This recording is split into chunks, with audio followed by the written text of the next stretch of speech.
Hi, good afternoon. As we were just walking up, I was just looking at Saurabh and seeing if he's wearing any gold. But, he told me nothing as such that is really visible. Okay. So, Saurabh, talking about gold. Gold in the country is an emotion. Forget about the fact that people think about gold as an investment, but for us it's about jitna sona utna aur acha. So it's that kind of a feel, that kind of an emotion here in the country. At a point where you're looking at, economies perhaps worried about a lot of other things, one thing that does not disappoint anyone is gold. So what is it about this yellow metal, what is it about gold that has, created this gold rush of a sorts? Good afternoon, everybody. Like you said, gold, the color yellow, signifies the power of sun. I think gold is eternal, and we have seen from thousands of years that gold has been used in human emotions, in human transactions, in different in commerce, and it continues even today. Gold has changed forms. Gold used to be a currency. Then gold became backed by currency. Today gold is, currencies are free today, but what remains constant is the investment in gold, which people love. The fact that gold is a finite asset, it's a real asset. It has multi-use. At the same time, it is something which stands the test of time. It's anti-inflationary. It's a commodity, it's a metal which will stand the test of time.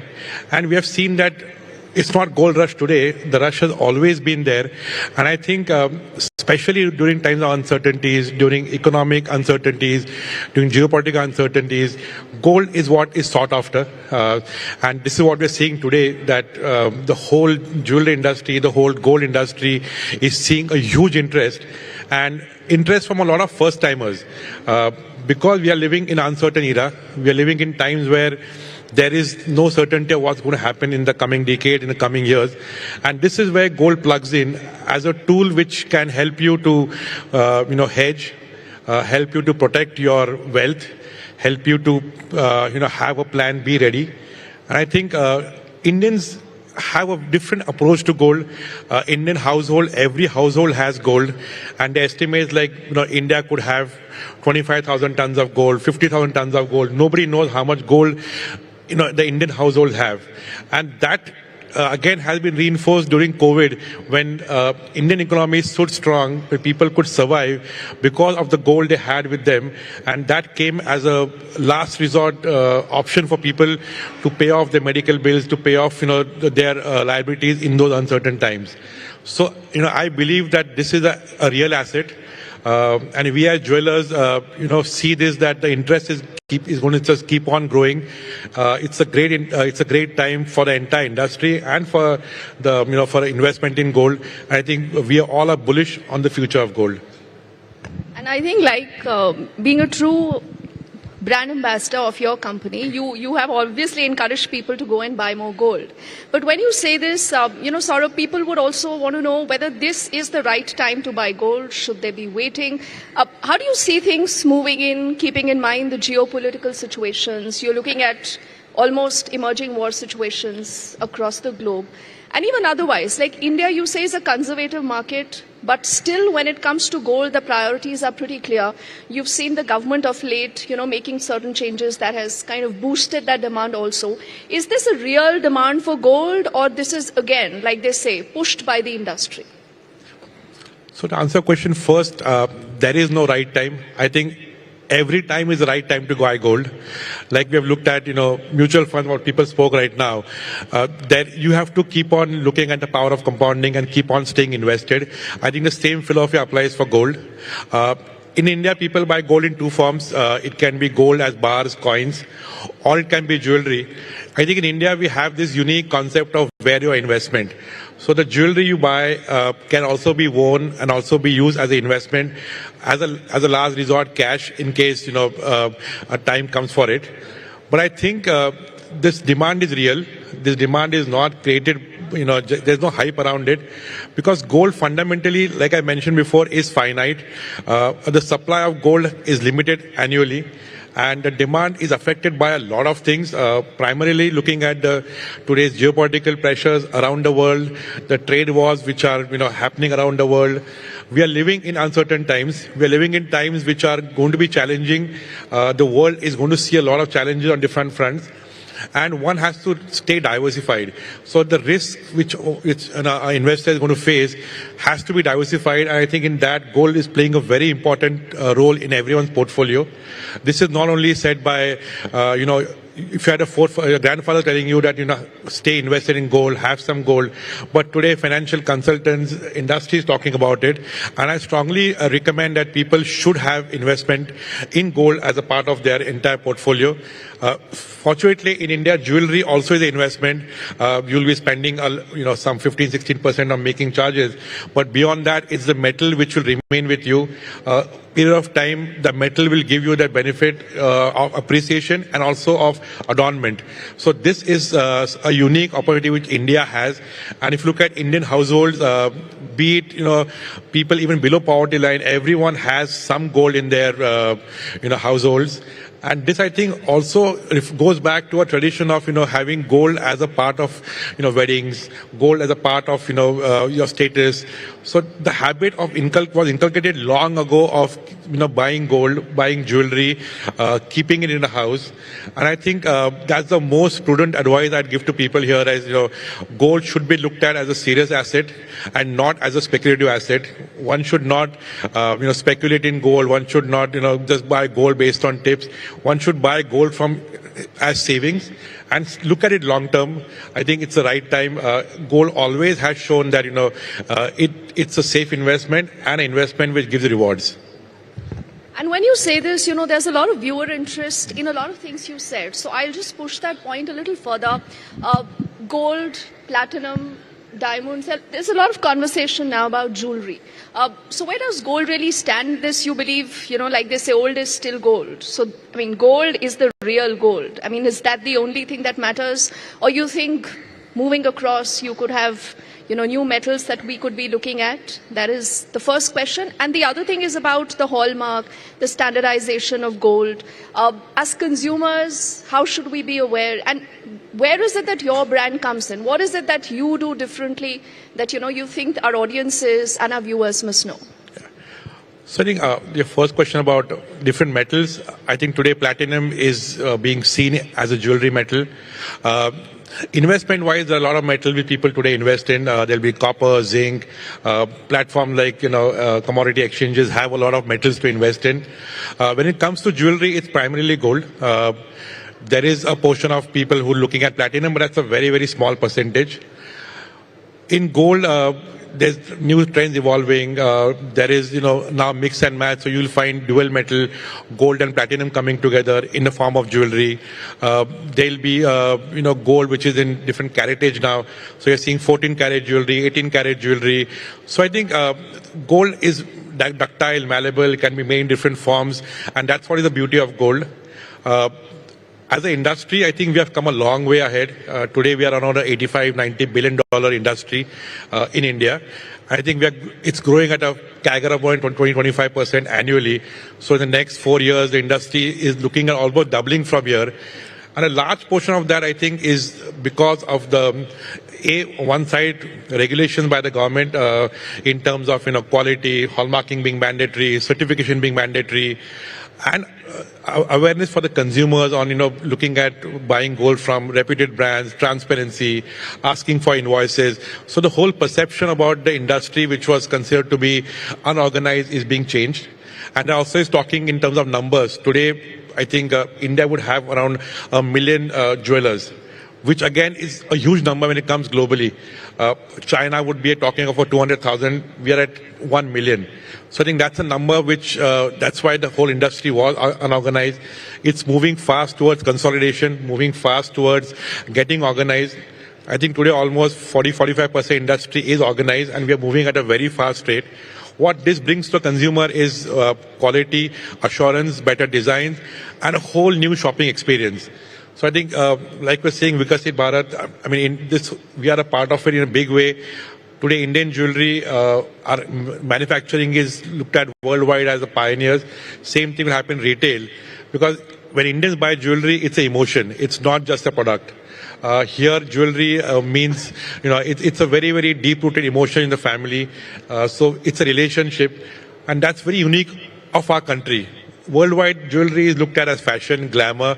There is no connection to the emotion what India has. And I think that's what's really making the whole industry looking at it more deeply. We're looking at developing more relations. And I think this is the only industry where technology plays a role, but human touch is very important. So when we look at even the whole experience, worldwide jewelry is not sold online, it is offline. It's experience where you go, you go to your trusted jeweler, your trusted brand, you interact, you buy. It's a relationship which nurtures over time, where we get stronger over time. I think that is what makes Indian jewelry and the Indian jewelry market so special. Interesting you spoke about this online trend. You believe that there could be a time when people sitting at the comforts of their home will order gold jewelry just like that? Or you believe that it's still about that trust, going to your jeweler, looking at the product, feeling this? What is the future looking like? See, trust is no longer a phenomenon because jewelry is certified, is hallmarked, so trust will be there when you're buying from trusted brands. Like, for example, at PNG, we ensure that trust is at the core of our entire business. So quality control, transparency is all there. Online and offline, the main difference in jewelry is that jewelry, I think, will converge to a model which is a hybrid. So you browse online but shop offline. A kind of omni-commerce where things come together and people will still make a decision online, but make the entire transaction offline. And I think the other thing which I want to see here in the jewelry industry is that jewelry which is more commoditized, jewelry more gifting oriented will be seen to be bought online. But jewelry which is relationship, weddings, especially, will see a lot of traction still happening physically. And that's what even worldwide we have seen that jeweler today, even Amazon, when it talks about it, it's not a big portfolio for Amazon when it looks at jewelry as apparels and electronics would be. So I think jewelry will remain more, grounded, brick and mortar, emotion-based, relationship-based. And when you say this, there is always that question that he wants more gold or she wants more gold. This is a debate I think a lot of us have discussed, spoken about. Is it men who, in their hearts always want more gold, or is it just women, as women are actually expected to? How do you see this? I mean, in your sales number, otherwise, in your experience and everything else? See, for any jeweler, wedding shopping is the biggest shopping, and in wedding shopping, the female really overrules the entire shopping thing. So her share is the maximum. So yeah, jewelry is, if you look at jewelry per se, it's a woman-dominated, buying, where volume comes from, women, because they can wear a lot of jewelry. Men would look at jewelry more from the investment perspective, or office wear, corporate wear jewelry. So if the whole jewelry focus is on getting the family to visit the store, on getting the husband and wife coming together to make the purchase, getting a fiancé to buy a ring for her partner. So I think that whole relationship is what I'm talking about. And when we look at jewelry, we look at it as a family treasure. We look at it as a heirloom to be passed on. So it's not just his or her jewelry, it's the family jewelry is what it's really in the Indian context. And that is what we believe in, and that is what we really work with ourselves. And I think for us, we are like custodians. We have to ensure that we stand with them during their difficult times. If somebody has to sell gold, we have to be there with them, give them advice, be able to advise them on the right designs to buy. So, and that is how we look at ourselves, like we are advisors to them. At the same time, as a jewelry brand, we have to be able to cater to their demands, their needs, and be able to understand coming trends, upcoming fashions, and be relevant there. Because for us, this whole family experience is what really makes us stand apart. And I believe that what we are at PNG is, we say we are the organized family jeweler of the country. So because we enjoy a legacy of almost 200 years. So this is Parivarvad. Parivarvad in the gold sector. That's right. Jokes apart, considering that this is a huge market, and you yourself have, touched upon the numbers, every nook and corner you will have, one of that, your trusted jeweler that your family has been going to for decades, for years together. So What is the challenge for you as a brand today? What is the challenge that you look at? How do you deliver on those challenges? And what is it that sets you apart from a lot of other like players in the market? So I think the real challenge today is to be able to create the whole shopping experience which is favorable for a consumer. I think today a consumer is not just looking at price. 10 years ago, you would see only price as the decision making to buy jewelry. Today, it's the whole package. It's about price, it's about designs, it's about the brand, it's about after sales, and it's about the whole reputation who are buying from. So I think this whole experience is what I think makes PNG unique. Like I mentioned before, we are a family jeweler, but who's corporatized, who are listed. So we say that, we are organized, but we have still the human touch of a family jeweler. So when you go to a family jeweler, he's going to be able to give you, repairing services, polishing services, made to order, at the same time advise you. And we believe this is what we do at PNG. We treat our customers as, our family. We would have more than 35-40 lakh customers, but we know each one of them individually. We cater to them, we talk to them, understand what they want. And human side, I think, is very important in our whole jewelry business because it is not a transaction. It's an exchange of emotions, it's relationships. I think that is what is going to be the main challenge for anybody going ahead. To establish a connect with the consumer and to make the bond stronger and stronger and be with him during good and bad times. So like we say, it's not just, people don't buy jewelry only in good times. People also will sell jewelry in bad times to, tide over that particular crisis. As a jeweler, we also have to be with them during that point of time. And I think that is what really makes us unique in the market. And again, the whole legacy of 20 decades is what makes us understand designs, understand psyche, relationships with families. And this is what today Indian jewelry market is. Designs here are going to be, everywhere available.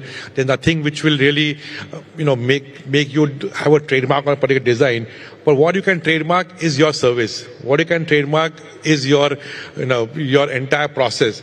And I think blending new age technology with the old way of retailing is the success for a successful jewelry brand. Okay, nice that you say that, Saurabh. Going ahead, what is your wish list, perhaps, from the government? Are you looking at a little bit of more hand-holding? Are you looking at more tinkering with, the structures, the import, and a lot of other things? What is it that you would be looking at that kind of benefits not just the consumer, benefits all of you also? I think government is really looking at the industry very positively because we have, as an industry, we're getting more organized. We are a large exporter for the country. Import duty, which was really high on the gold, has come down and been rationalized. So I think good steps have been taken. As an industry, we were discussing whether we can have one India, one rate. That's something which... one India, one rate. Is that possible? Is that possible? Is that being discussed? It's been discussed. It's challenging. But like Dubai has one, a single rate in the entire city. So that's something which will bring again a fair pricing to the entire, the gold jewelry industry. That's something which we are discussing on. I think another thing could be, looking at India is still not a price maker in gold. We are more of a price taker. So that's something which the government is really working on to have make in India gold bars.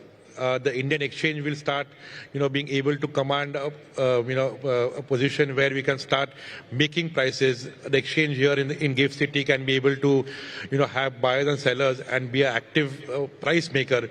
So I think a lot of steps have been taken. Jewelry on EMI, can that be a reality? So I think the whole focus by the government is to look at the industry in a positive way. I think we are happy with that, and we would really work with the government again to keep on getting the industry, and we want this to be recognized as an industry, and maybe in the future we may have a ministry for the gem and jewelry industry. Okay, that's quite a thing. Now, when you've told me, one nation, one election, we could have one country, one gold rate. But what stops us from not having that right now? What causes these fluctuations? What are the other derivatives that you people look at? And as a consumer, in case you actually have a one country, one gold rate, does that really benefit us? Does that change anything? See, definitely it will lead to uniformity. One India, one rate would definitely make people's confusion on gold rate go away. See, the real problem is it's a consumer industry, and as a brand, there are a lot of jewelers here. Each one is free to sell at whatever price they would want to sell. Gold again in different parts of India will have different prices because there are their duties, transportation costs, insurance costs, which should add to it. So if you look at typically in the East India, the gold prices are more than West India. That's because the cost is more to reach gold there. But having said that, we should be maybe not one India, one rate, but at least somewhere like a guidance where a gold should be minimum this rate, and set up some more guidelines. It will definitely help the industry. Like when you talk in other countries where rates are fixed, the consumer relax that they know that they're getting the fair price. Today, a consumer have to look at rates of 4 different jewelers and then go maybe. That will solve that headache, and I think it will definitely uplift the entire industry. And this, I think, will happen eventually. It's the early days. But it's a good concept, and I think everything starts with a concept. So this is something which is a start. Maybe in future we'll all be able to work towards that. What we also want to do is that we want the consumers to be looking at not just the pricing, not looking at just gold as a commodity. Gold involves a lot of work. So like we say, gold is a piece of art, and art should be valued like art. That is where this whole industry will be moving going ahead as we get more and more organized, as we give customers, we give them better experience. The industry will also see this entire focus moving away from discounting, moving away from just pricing to looking at the entire value. By value I mean design, service, after sales, the brand, and this is where I think the industry then will be looked at in a very positive way, both by the consumer and by the government. And you also made a mention of gold on EMI. I mean, do you do this? Do you intend to do this in the near future? What about gold loans and a lot of other things that people have been discussing of late? See, gold loan against gold is something which is very popular in the country. People use it on a big level. Masses use gold as that. That is one thing which I think is there. What we're talking on is, can you buy jewelry on EMI? It's a little challenging because you have housing loans, you have vehicle loans. Jewelry, there is no central depository which will have the gold ownership. The jewelry, when you buy jewelry, ownership lies with the consumer. So that has to be worked out, and can that be channelized, and can that be channelized into a banking system where a network can be established where consumers can use this? It will definitely help to boost consumption. Today, we have fintech companies which may do, top-up gold loans, so that will help a consumer to top up his purchase. These things are happening. There are talks on digital gold, so that's another trend which may come up in the future. So a lot of exciting times ahead for the industry, and I think as we talk in the next 3-4 years, I think industry will see all these things become reality and adding to the entire industry what we are seeing today. All right. I think this has been a fascinating and an enlightening conversation, much like the metal that continues to shine. Saurabh, thank you so much for your time. Thank you to all the audiences also for patiently listening. Thank you.